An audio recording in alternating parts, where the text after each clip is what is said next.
T'est-il déjà arrivé d'observer, de constater un changement d'attitude à ton égard? Avant toute chose, il est essentiel que tu comprennes que la majeure partie des individus sur cette terre sont d'une médiocrité manifeste. La plupart de ceux qui t'entourent ne souhaitent guère ta réussite, c'est un fait. Et le concevoir n'est ni du pessimisme ni du fatalisme.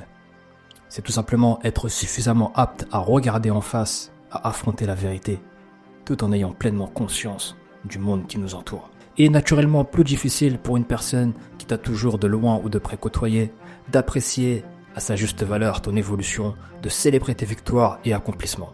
Cela s'explique par la simple et bonne raison que ton ascension, ton succès les renvoie incontestablement à leur propre échec, à leur stagnation. En effet, ils voient en toi ce qu'ils n'ont pas su accomplir. C'est la raison pour laquelle tu dois te prémunir de tout jugement, de toute opinion subjective à propos de ce que tu souhaites profondément accomplir durant ton existence. En soi, comment se manifeste la jalousie? Quel est ce sentiment qui pousse une autre personne à t'envier? Et surtout, quelles en sont les motivations? Eh bien, de manière laconique, je dirais tout simplement que le jaloux est cette personne qui convoite une chose, un bien que tu possèdes, et qui souhaite viscéralement que celui-ci disparaisse. Que cette chose soit matérielle ou autre. L'envie, la jalousie sont des émotions, des ressentis intrinsèques à la nature humaine, auxquels nous sommes tous soumis, et ce, quelles que soient nos différences physionomiques, culturelles ou spirituelles.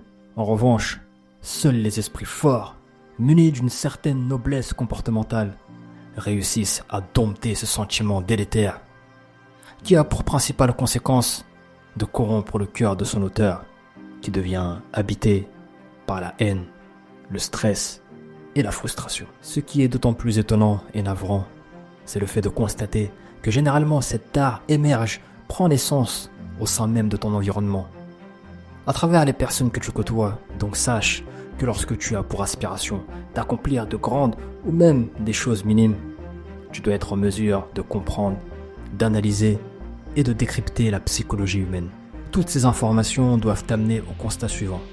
La majorité des personnes proches de toi ne sont pas là pour te propulser ni pour t'aider à concrétiser tes rêves. Tout au long de ton parcours et principalement durant ta phase d'ascension, certains tenteront de te décourager en t'ignorant, en te dénigrant, te calomniant. Mais paradoxalement, aucun d'entre eux n'aura le cran d'exprimer de manière frontale cette convoitise. C'est ainsi. Toi qui es sûrement confronté à cela, rassure-toi. En quelque sorte, c'est une bonne chose. Cela indique que tu es sur la bonne voie. Car en effet, seules les personnes qui impactent autour d'elles avec une belle destinée sont confrontées à cette jalousie. Tu sais, lorsque tu empruntes ce processus d'amélioration personnelle, d'amélioration continue, la faculté la plus importante, selon moi, dont tu dois te munir, est le discernement, la clairvoyance.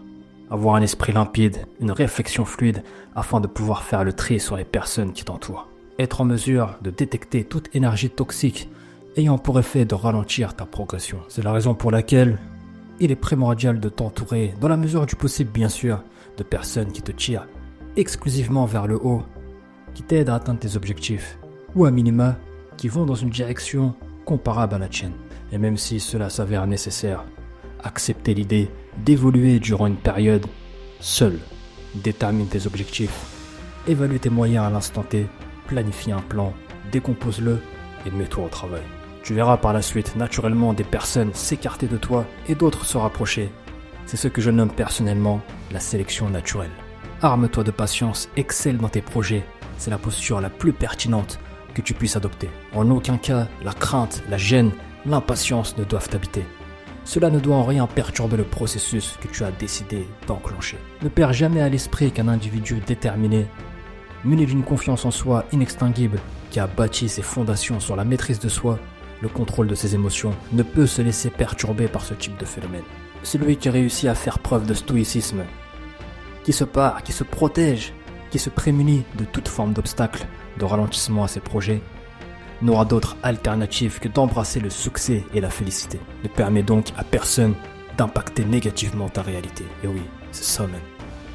Aucune personne sur cette terre a le pouvoir de décider d'éteindre ta lumière. Le seul et unique responsable dans ce cas de figure, c'est bien toi.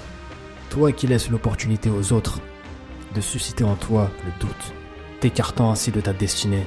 Mais sache une chose, si tu ne disposes pas suffisamment de force de caractère Pour encaisser ces quelques désagréments, j'ai malheureusement une triste nouvelle à t'annoncer. Oublie dès à présent tes rêves, mets tes projets, tes ambitions de côté et demeure à jamais esclave de l'opinion et du regard des autres. Et oui, cela fait partie des règles du jeu. Des règles immanentes au processus d'évolution. Tu dois l'accepter. Rappelle-toi qu'il y a des choses que tu maîtrises et d'autres non. Tu ne pourras inéluctablement pas modifier ce que les gens pensent de toi. En revanche, tu as cette capacité, ce pouvoir de changer ce qui constitue l'essence même de ton être. Ton spirit, ton mindset, te permettant d'activer ta puissance créatrice.